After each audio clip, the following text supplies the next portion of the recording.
Hi, my name is Jack Lamb, and I use they, them, theirs pronouns. I'm a licensed therapist here at Yellow Chair Collective, as well as the social media coordinator. And today I'm going to be talking to you about better sleep, better mental health. Sleep plays a vital role in how we think, feel, and cope with stress. Yet it's one of the first things that are impacted by our busy lives, by anxiety, depression, and burnout. So, in the next 15 minutes, we're going to explore the connection between sleep and mental health, common barriers to rest, and then finally talk about sleep hygiene and realistic strategies to support more restorative sleep. So, first things first, 1 in 3 adults in the US do not get the sleep they need on a regular basis, according to the CDC. And this is at the how they define adequate sleep for an adult is at least 7 hours a night. And this is really important because sleep really helps. Sleep is important to learning, memory, problem solving, emotional regulation, really all of those things that help with our mental health and wellness. So, first off, I'm going to talk about what is good sleep. So, what do we think about when we think about improving sleep? We look at 3 things, right? One is whether or not you're able to fall asleep. 2 is whether or not you're sleeping through the night. Some people experience waking up repeatedly or problems going back to sleep after waking. So that would be not so great sleep. And then 3, waking up too early, not getting enough sleep. And then finally, overall, another criteria that, of course, it's a little bit harder to quantify, but of course we take into account is, was the sleep restorative?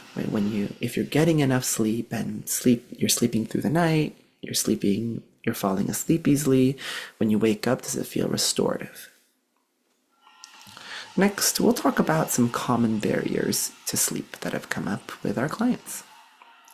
So one of the most common ones that have come up recently is sleep procrastination. So this is essentially putting off sleeping because of things that you'd rather do instead at night. Some people have resorted to calling it revenge bedtime procrastination. It comes from a Chinese term, and that really just means that so much time in our day is dedicated to responsibilities such as work, school, tasks, chores, errands, that during bedtime it's kind of revenge that we're procrastinating sleep so that we can have time to ourselves. So that can be a barrier to sleep. Social media such as TikTok or Instagram, or catching up on group chats. Sometimes it's rehearsing list of chores or to-dos for the next day or for the week, building that anxiety up that makes it then really difficult to kind of calm down, rest, relax, all the things that we need to do to fall asleep.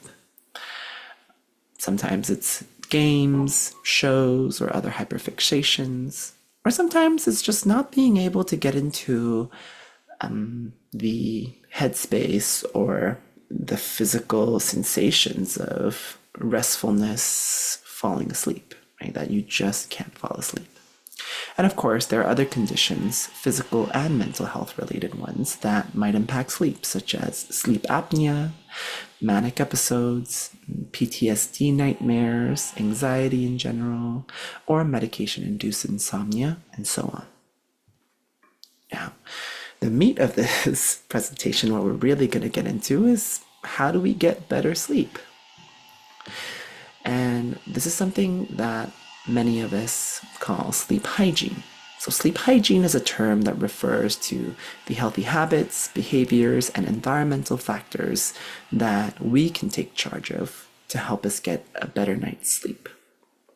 So the first thing that we can consider is the environment. So what does our sleep environment look like? Is our bed comfortable? Are our sheets comfortable? Is the temperature comfortable? Maybe it's too hot. Research has shown that cooler temperatures tend to support better sleep. Wind movement, personally, I like to leave a fan on for a little bit of that auditory stimulation, but as well as just not feeling like the room is as stuffy. Sound, again, back to that auditory piece. Some people like sleeping with no sound at all. Some people like some ambient noise, like rain sounds, river sounds, whatever it is in the background. And phone and clock. So a lot of that being put away or facing away from you so that it's not as easily distractible.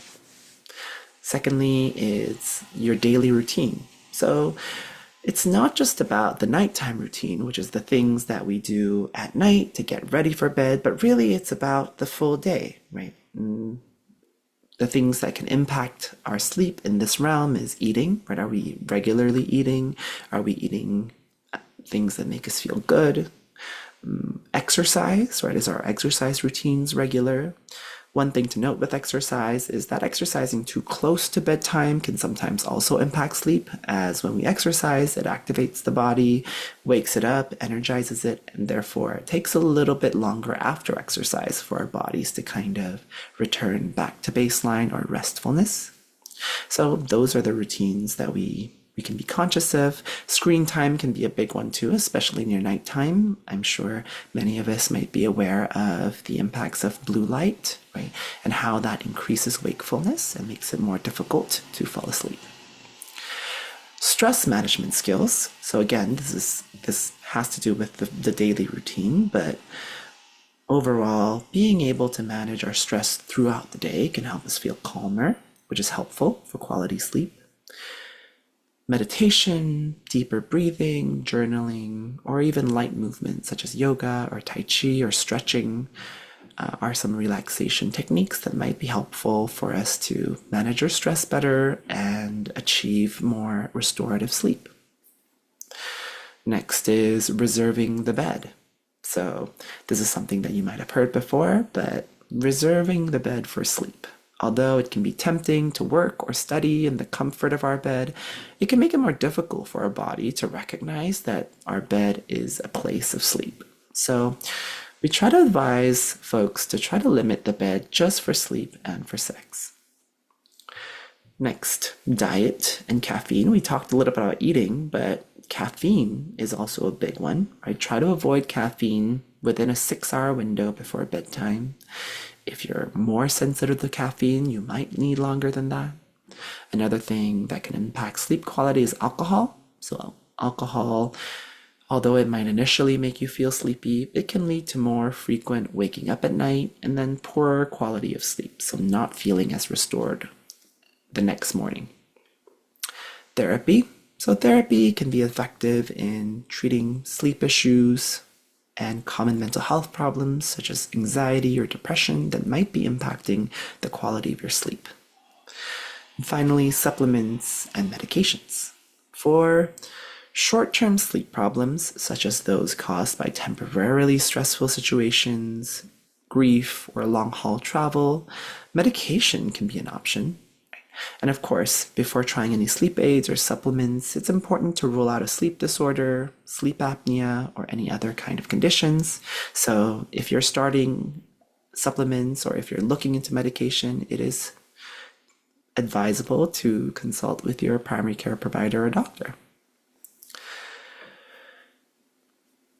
Next piece we're thinking about is in terms of sleep, sometimes we might run into the problem where, we're getting adequate sleep. Sleep feels good, and at the same time, we're still feeling exhausted, fatigued, and tired. That's when sometimes it's maybe not so much about sleep, right? And rather, we could be dealing with burnout, exhaustion, not feeling fulfilled in our daily lives. Right? So if you're sleeping a lot and you're still feeling fatigued, you may be needing other kinds of rest. So something that I would recommend looking into is the 7 Types of Rest framework by Dr. Sandra Dalton Smith, in which she breaks down the different types of rest that we need.